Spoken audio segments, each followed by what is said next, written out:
ব্লগের শুরুটা কিভাবে করব বুঝতে পারছি না। আজ মনে হচ্ছে ফার্স্ট টাইম আমি ব্লগ করছি। বুঝতে পারছি না কি বলবো আর কি না বলবো। কারণ অনেক দিন হলো বা অনেক মাসও বলতে পারো যে আমি ভিডিও আপলোড করি না।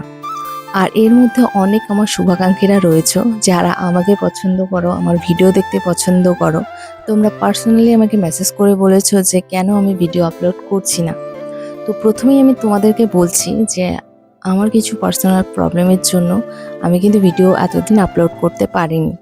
তবে আজ থেকে ট্রাই করব কম বেশি ভিডিও আপলোড করার। তোমরা শুধু পাশে থেকো। So hello everyone, welcome back to my new blog. অনেক দিন পর যেহেতু ভিডিও আপলোড করছি, তাই প্রথমেই তোমাদেরকে বলি কেমন আছো তোমরা, অবশ্যই কিন্তু কমেন্টে জানিও। অনেক দিন ধরে বাড়িতে বসে আছি, কোথাও বের হই না। তবে আজ হঠাৎ মনে হলো যে আজকে একটু বের হওয়া যাক। আর তার মধ্যে আজকে ছিল সানডে, মনে পড়লো যে আমার একটা কাজ আছে পুন্ডিবাড়িতে। তাই পুন্ডিবাড়িতে কাজটা সেরে তারপর আমরা চলে যাই পুন্ডিবাড়ির তোর্ষা নদীর পাড়ে। বর্তমানে জায়গাটা অনেক পপুলার হয়ে গেছে। আগে এত লোকজনের ভিড় ছিল না, কিন্তু এখন বিকেল হলেই প্রচুর লোকজন ঘুরতে চলে আসে। তার মধ্যে আগে এত দোকানপাটও ছিল না, তবে এখন প্রচুর দোকানপাটও হয়ে গেছে, যাতে লোকজন ঘুরতে এসে তাদের পছন্দ মতন খাবার খেতে পারে। আর এখানে কিন্তু আমি একা যাইনি, আমার সাথে আমার ভাস্তি গিয়েছে। আর আমার ভাস্তি এখন কিন্তু আমার সাথে বেশিরভাগ টাইম থাকে। প্রথমে এই তোর্ষা নদীর পাড়ে গিয়ে যেটা খাওয়া বলবো না, যেটা পান করা বাধ্যতামূলক, সেটা হলো চা। কারণ এখানে সবাই চা খেতেই যায়, আবার সবাই চা খেতেই ভালোবাসে। নদীর পাড়ে বসে হাওয়া খাবে এবং চা খাবে। ছেলেরা তো আরও অনেক কিছুই খায়।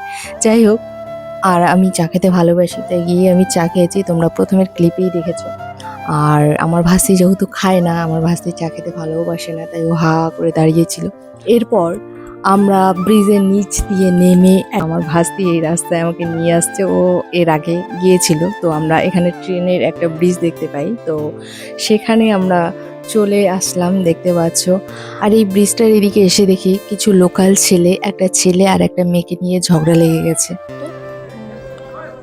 সেই মেয়েটাকে খুব বাজে ভাষায় গালি দিচ্ছে, জানি না মেয়েটার কোনো দোষ আছে কি না। তবে সবার সামনে এভাবে গালি দেওয়াটা একদমই উচিত না, যেহেতু বাইরে আসছে। অনেক ছেলে মেলে গালি দিচ্ছে। কে গালি দিচ্ছে রে? ওই যে ওই সারাদিন বলো। হ্যাঁ হ্যাঁ হ্যাঁ, হয়তো লোকাল, তাই জন্য তো বেশি তাড়াতাড়ি মানে দিচ্ছে। দেখে ফেলছো মনে হয়। না না না, সবাই তো হয়েছে, মানে হয়তো তাকাইছে ওর দিকে, মেয়েটার দিকে, স্বাভাবিক সেটা। কোথায় তো আছে? এ বাপরে বাপ, এইখানে এরকম লাগাচ্ছে। আমি এখানে জানি না যে ছেলে আর মেয়েটা কি করেছে, তবে লোকাল ছেলেরা কিন্তু ছেলে আর মেয়েটাকে ধরেছে, তাদেরকে ক্লাবে নিয়ে যাবে হুমকি দিচ্ছিল, তাকে ছেলেটার উপর অত্যাচারও করছিল। এরপর যখন আমরা ব্রিজ থেকে নামি, তাদের কাছে ঘটনাটা শুনলাম, এবং তখন আমি লোকাল ছেলেদের বললাম যে ছেড়ে দাও, ও একটা মেয়ে মানুষ, কারণ সবার একটা মান সম্মান আছে, তো ছেড়ে দাও, যা করেছে করেছে, ছেড়ে দাও। ওরা ছাড়বে না, ওরা কিন্তু বলছিল যে ক্লাবে নিয়ে যাবে। যখন আমি তাদেরকে বললাম যে না, ছেড়ে দাও, যা হয়েছে হয়েছে, ওরা ছেড়ে দিল আমার কথা শুনে। তো এটা আমার বেশ ভালো লেগেছে। ওখানে অনেক মহিলা ছিল, তারা কিন্তু একবারও বলেনি যে ছেড়ে দাও। তারা যদি একবার বলতো মেয়েটাকে ছেড়ে দাও, তাহলে হয়তো মেয়েটাকে অনেক আগেই ছেড়ে দিত, এত গালিগালাজও শুনতে হতো না। সো আজকের ব্লগটা এখানে শেষ করছি, দেখা হবে নেক্সট ব্লগে। Tata, bye bye.